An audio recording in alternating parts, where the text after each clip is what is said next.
It's time for Lefties Losing It, and let's start at the very bottom, rock bottom, and let's work our way up. Let's delve deep into the gutter to find the sort of vile lefty that is beneath contempt, the sort of person who thinks it's fun to mock a grieving widow.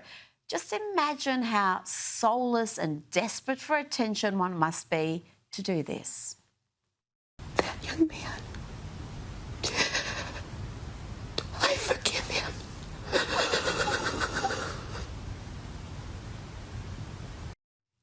Yep, that was the miserable former Fairfax columnist Clementine Ford, and she not only mocked Erica Kirk but also shared these callous and frankly batshit crazy comments for young men mourning the loss of a great man. Like, his most ferocious male fans are so fucking gay for him. They're all crying out of their penises in my messages. You're so mean. You're a fucking fat. You have no morals. Charlie's dead.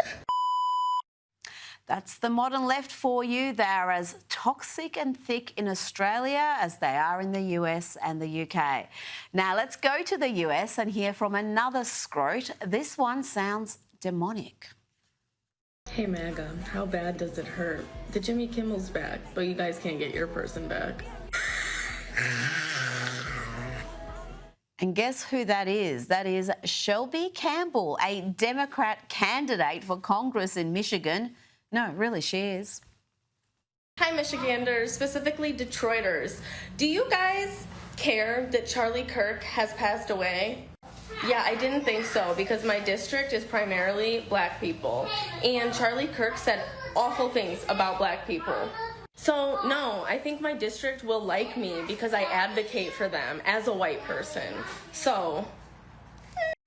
Charlie Kirk did not say terrible things about black people, and she must have a very low opinion of black people if she thinks they support that sort of ugliness.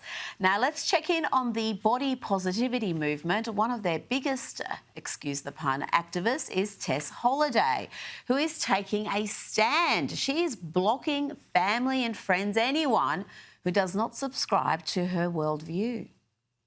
I literally blocked my brother yesterday. I'm not speaking to my mom, my stepmom, my dad. I'm collecting them like Pokemon. I'm like, who can I block next? And it stinks, but I just think that you have to stand for something. And I think as you get older or mature, and I feel like you guys are already far more mature than I was at your age, you have to stand for what matters to you, and when you see things happening, you have to say something, in my opinion. And I understand that there's like safety concerns, and I have a lot of privilege as a cis white woman saying those things. Look, I'm just happy the Ozempic dodger is taking a stand, because standing will involve some movement, and anything that gets her moving I think can only be a positive. Now to tennis legend Serena Williams, who decided that she was bored with her vast wealth, her charmed life. She was going to find some way to play the victim. Even in the luxurious surrounds of a New York City hotel, she somehow found a way. Bravo, Serena, bravo. All right, everyone, how do we feel about cotton as decoration? Personally, for me, it doesn't feel great.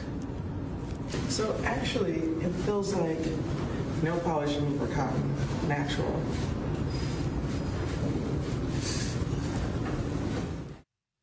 Imagine being so triggered by a cotton plant when you make millions every year from flogging Nike garments, you know, the ones made out of cotton. But we're supposed to be alarmed because at some point in history, slaves picked cotton, and Serena carries some sort of generational trauma, and the mere sight of cotton sees her posting stupid videos on the internet. If Serena is that bothered by slavery, perhaps she can check out the conditions at some of those Nike factories that keep getting such bad press.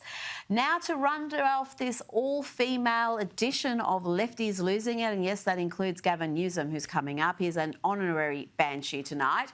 Let's hear from Kamala. Listen to this and ponder for a moment. What would have become of America? What would have become of the free world if she was president? Invariably, somebody would want me to take a picture or to hug their child.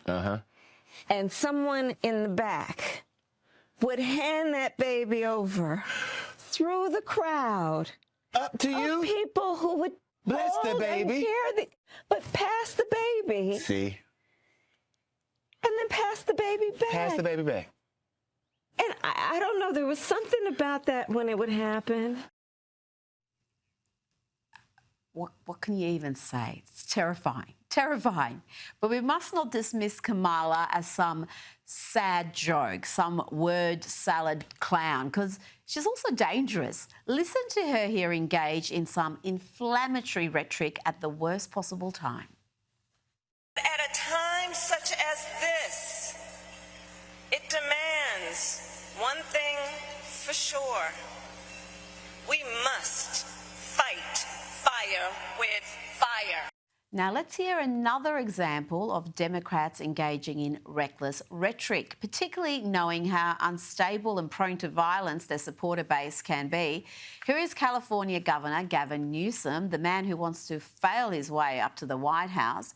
Here he is with Stephen Colbert demonising ICE agents who are just doing their jobs. Masked men jumping out of unmarked cars, people disappearing, no due process, no oversight, zero accountability happening in the United States of America today. People ask, well, is authoritarianism, you're being hyperbolic? Bull, we're being hyperbolic. If you're a black and brown community, it's here in this country. You know, the man who imposed pointless mask mandates on Californians during COVID suddenly seems very triggered by masks being worn to protect the identity of ICE agents from the left's violent, radicalised activists. Gavin doesn't seem to get that. ICE, unmasked. What are you afraid of? What are you afraid of? A few days after those comments, an anti-ICE gunman, Joshua Jahn, launched a deadly attack on an ICE field office in Dallas. The FBI revealed this lunatic had expressed a desire to instill terror in ICE agents, but in his botched attack, he managed to only kill and injure detained migrants. Let's bring in documentary filmmaker and commentator Ami Horowitz. Ami, Democrats love to lecture everyone about turning down the temperature, but they continue to paint their political opponents as fascists. And got another example here, Gavin Newsom's official press office posting this, saying Stephen Miller is a fascist in all capitals. I mean, this is tantamount to incitement, isn't it, Ami? Of course.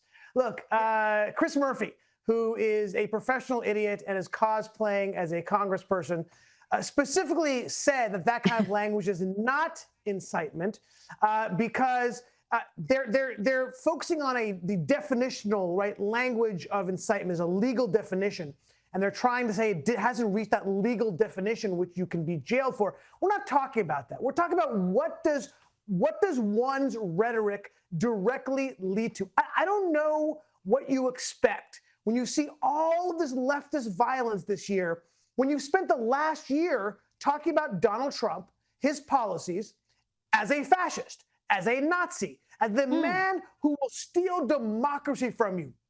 What do you expect people to do? And by the way, I want to make one other point. I've said this in the past, I'll say this again. All of this, by the way, is going to pale in comparison to what the future terrorism is going to be, which is eco-terrorism. We've seen shades of it before, and these permission structures are already in place to allow for it. It's going to blow all terrorism away, pun intended, when that becomes the mainstream focus of terrorism. Now, talking about Gavin Newsom there, his failures haven't stopped him from being a front-runner to be the Democrats' next presidential candidate. Ami, he failed as San Francisco mayor, he's failed as California governor, but he really doesn't face too much opposition. In fact, this is his major competition. A tyrant. We used to compare the strength of our democracy to communist dictators. That's what we're dealing with right now in Donald Trump. Where to for the Democrats? They've got Gavin, they've got Kamala, who's doing her book tour. Who is their next leader? Because at some point, and some point shortly, they need to come up with a credible candidate to fight the 2028 election. They seem to be completely lost. They've got the most radical voices who seem to be dominating at the moment, the AOCs and Jasmine Crockett's and Bernie Sanders. Yeah, they're the heroes of the Democratic Party, unfortunately.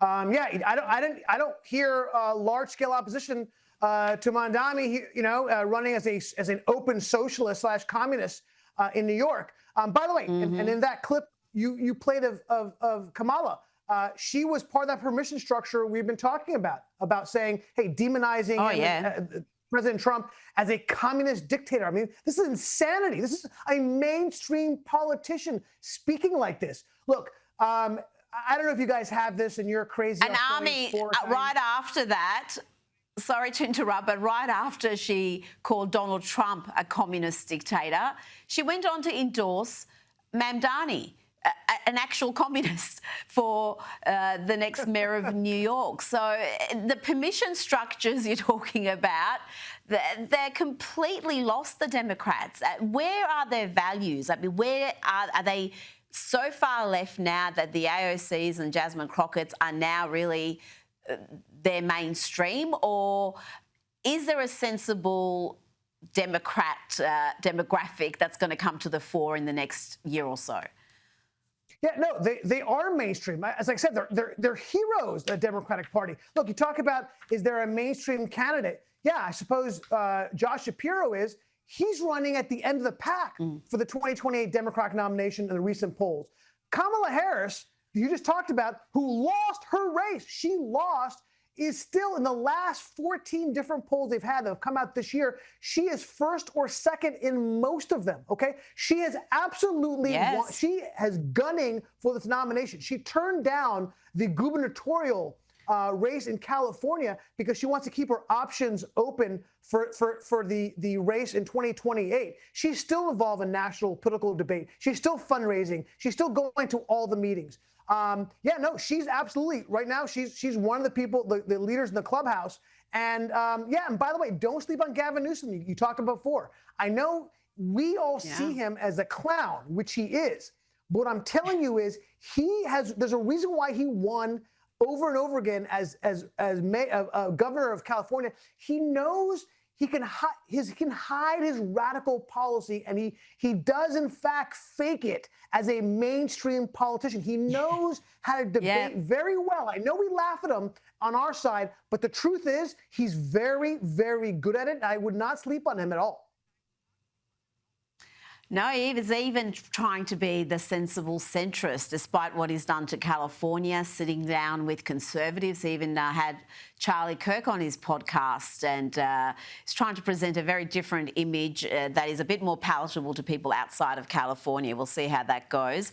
Now, President Trump is determined to clean up Portland. He wants to restore law and order and hold Antifa accountable for the violence and destruction that they engage in regularly. You went to Portland during the BLM Antifa riots of 2020. Let's have a quick look at what you captured.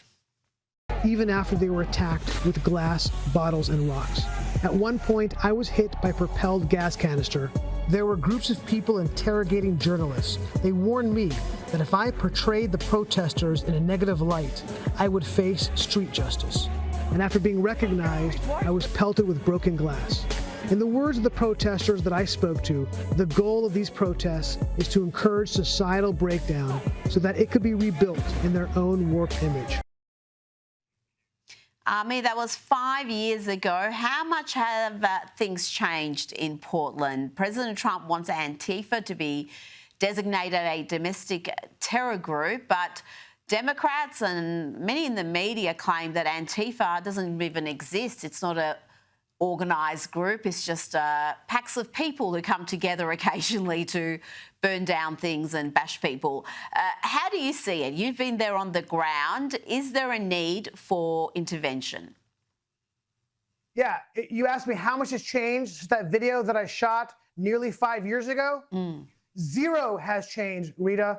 Zero. It continues to this day. You know what I hate? I hate the fact that my videos tend to be evergreen. You can show a video just like that. And by the way, most people, if you didn't say what year it was, would think it's happening now because the attacks on federal buildings across our country and the continued attack on ICE facilities and government buildings in Portland. Look, there is this narrative that Antifa is not a thing. It's a figment of the right-wing imagination.